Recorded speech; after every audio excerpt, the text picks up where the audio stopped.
What's up mga ka-brothers? Ngayon may i-discuss ako sa inyo para tumaas ang ranking nyo. Dito sa Seal M on Cross ka-brothers, importante na mataas ang ranking nyo sa Shields ranking. Dito lang yan ka-brothers, makikita mo dyan. Kasi ka-brothers, dyan naka-base ang rewards or ang cryptocurrency na Shields ang makukuha nyo. I-check nyo lang yung check rewards at makikita nyo ka-brothers kung anong corresponding Shields crystal ang makukuha mo ka-brothers. Depende sa rank na tinatayuan mo ngayon. Kung rank 1 ka, rank 3, mataas talaga yan ka-brothers. Pero kung below ka ka-brothers, medyo mababa yung makukuha mo. Kaya kailangan mong gawin to ka-brothers, ang daily mission and weekly mission. As you can see ka-brothers, mayroon yung label dito. So yan yung ibig sabihin ka-brothers sa features sa game na mayroong shields points na bigay. So ito ang dapat mong i-focus ka-brothers na makumplete paragi araw-araw kasi daily pass mission nga ni. Ang reward dito mayroong 5 and mayroong 20.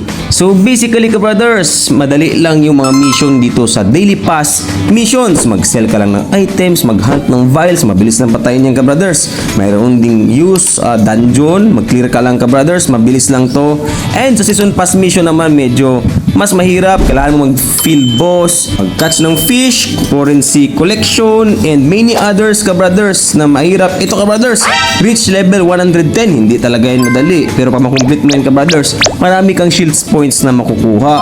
Dahil dyan ka-brothers, huwag niyong kaligtaan ang daily pass mission and season pass mission. So, times 2 yung nakukuha sa season pass and mayroon pang times 6 sa mas mahirap na season pass missions. Even a single point na mawala sa'yo ka-brothers, malaki ang epekto niyan kasi mataas yung gap. Lalo na ka-brothers, pag top 10 sa shields ranking, mawalan ka lang ng ilang points dyan, baka ma-overtaken ka na ng mga kalaban mo ka-brothers. Kaya tapusin nyo lahat ng yan, ang daily pass mission and season pass mission. Syempre, ito ka-brothers, i-pull nyo na lahat yan sa gacha, i-upgrade nyo na yung mga items nyo.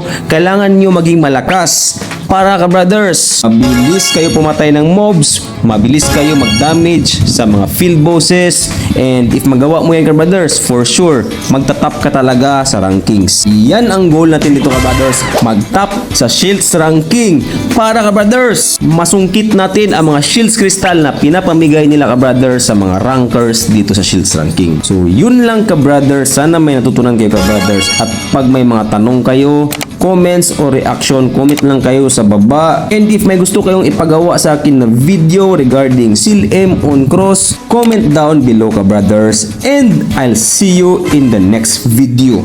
Thank you.